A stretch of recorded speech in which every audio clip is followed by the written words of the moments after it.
Assalamualaikum warahmatullahi wabarakatuh. Ya, mungkin saat ini kita lagi puasa dan menjalankan ibadah puasa. Semoga diberikan kesehatan, lancar dalam menunaikan ibadah puasa.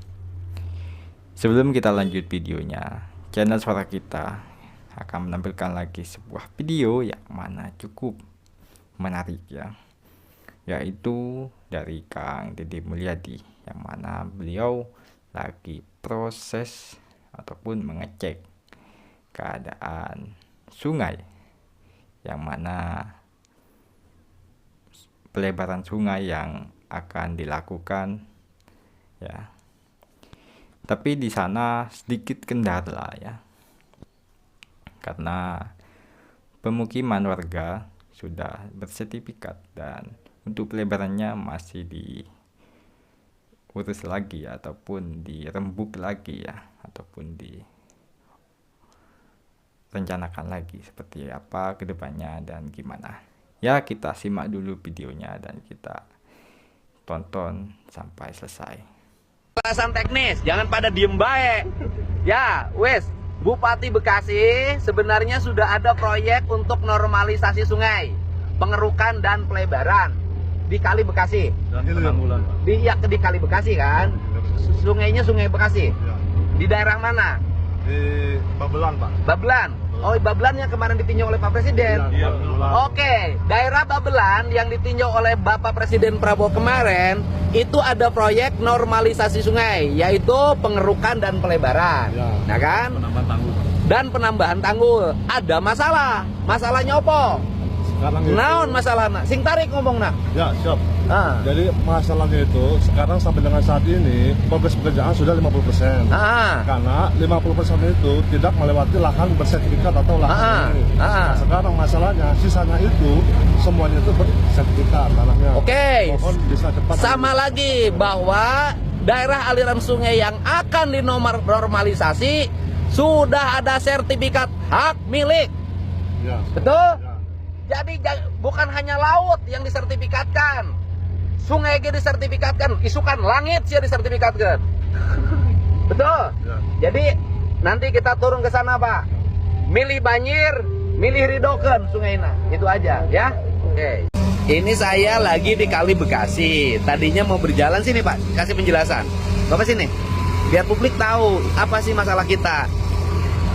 Tadinya kita mau segera ke Sungai Cikeas. Sungai Bekasi, Pak? Enggak, tadinya rencananya mau ke Sungai Cikeas. Pertemuan dengan Sungai Cilengsi dan Bekasi. Pertemuan dengan Sungai Bekasi, ya kan, alat itu. Tetapi alat itu tidak bisa berjalan ke sana. Karena bibir Sungai Cikeasnya, sudah daerah aliran sungainya sudah bersertifikat dan sudah ganti jadi rumah. Iya, Pak. Sehingga pelebaran sungai tidak bisa dilakukan. Iya, Pak.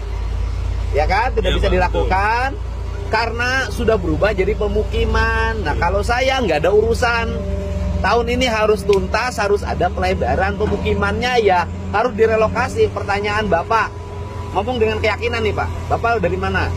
BBWS, Pak. BBWS. Bapak yakinnya daerah aliran sungai itu tanah milik sungai apa tanah perorangan asalnya? Asalnya ya milik Yang tegas, sungai, Pak. milik sungai. Berarti berubah jadi perorangan. Oke. Solusinya adalah hari Selasa saya mau besok bertemu dengan Menteri ATR BPN.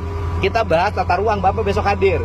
Kita jelasin bahwa tanah-tanah di seluruh bantaran sungai Kali Bekasi, Walungan Cikeas, Walungan Cilengsi, semuanya sudah berubah jadi perumahan dan tanahnya menjadi hak milik.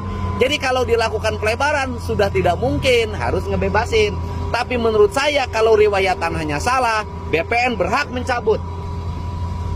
Menteri ATR BPN berhak mencabut. Kan sama laut juga kemarin disertifikatkan. Kalau kemarin laut disertifikatkan, sekarang sungai disertifikatkan. Ya cabut. Karena ini jadi milik perorangan ini juga. Perorangan, Pak. Ini kan daerah aliran sungai, Pak. Betul, Pak. Ini jadi milik perorangan. Perorangan. Bapak tempuh ini jangan dibiarkan, ya kan? Jangan ngomongin bencana-bencana terus, nggak ada solusi. Tahun ini adalah tahun introspeksi, tahun tobat.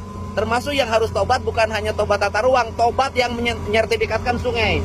Kudu Betul, Pak. tobat sih ya. Setuju, Pak. Ya kan? Tobat dong, jangan ngambil hak orang lain dan merugikan. Ingat loh, ini dia ngambil sungai ini berapa nilainya? Kerugian akibat banjir lebih dari 3 triliun. Ya, oke? Oke, Pak. Harus berani, Siap, Pak. tegas. Tapi jalan terus. Nah sekarang ini gimana caranya pindah ke sana, Pak? Kan bibir sungainya itu tuh yang rusaknya. Nah kita pindah, alatnya tambah, ya, Siap. biar pemerintah kerja. Ini sebenarnya anggaran normalisasi sungai itu ada. Ini masalah lagi, tadi baru 50% mentok di Kali Bekasi di daerah Babelan. Ya kan, karena terkendala daerah yang dinormalisasinya berubah, tanahnya menjadi hak milik. Betul, Bapak. Ini ngerjain di mana lagi? Saya dihilirnya dari paket 6, sebelumnya paket 7. Paket 6, Iya, betul. sebelumnya paket Daerah- 7. Betul, Bapak. Terus? Itu pada pelaksanaannya progres sekarang saat ini hanya mentok di 11,6%. Karena Terus terkendala oleh masalah lahan. lahannya sudah berubah lagi. Betul, Bapak. Dimiliki oleh perorangan dan juga ada perusahaan juga. Oh, ini atuh nu jaraha teh Indonesia teh loba-loba teuing Gusti. Aisyah teh ngeri walungan-walungan disertifikatkan. Ini jadi kalau kemarin saya sampai nekat iuran ngumpulin 500 miliar, sebenarnya nggak mesti. Karena proyeknya sudah ada, tapi tidak berjalan. Dikarenakan daerah aliran sungai sepanjang Sungai Bekasi dan Sungai Cikeas, serta Sungai Cilengsi, tanahnya sudah bersertifikat. Untuk itu harus dituntaskan. Oke, Pak. Siapa? Jalan terus, Pak. Oke, teman-teman sudah menyimak ya, sudah mempelajari, mungkin teman-teman sudah mempelajari apa yang ada di dalam video dan apa yang bisa kita pelajari dan informasinya di dalam video ya. Seperti apa Kang Deddy sekarang ataupun kemarin ya. Kang Deddy lagi ngecek keadaan sungai yang mana sungai itu proses pelebaran ataupun lebih dalam lagi ya, memperdalam, yang mana Sungai Cilengsi sama Sungai Bekasi kurang lebihnya seperti itu. Mungkin teman-teman sudah mempelajarinya ya, yang mana di sana proyeknya sudah ada dari sejak kemarin, cuman saja proyeknya berhenti ataupun terkendala ya, kurang lebihnya seperti itu karena pemukiman ya, yang mana warga sudah sertifikatkan tanah yang ada di dekat sungai ya, dan itu masih diproses dan masih diusahakan ya. Gimana ke depannya kita pantau terus gimana untuk langkah-langkahnya ya. Ya mungkin itu saja teman-teman, sudah kita pelajari dan sudah kita memahami, dan jika ada salah dari penyampaian saya ataupun apa yang saya lontarkan dan saya ucapkan, saya minta maaf sebesar-besarnya, dan salah pemahaman, salah pengertian, saya minta maaf sebesar-besarnya. Semoga kita diberikan kesehatan dan terus lancar untuk menjalankan ibadah puasa. Terima kasih.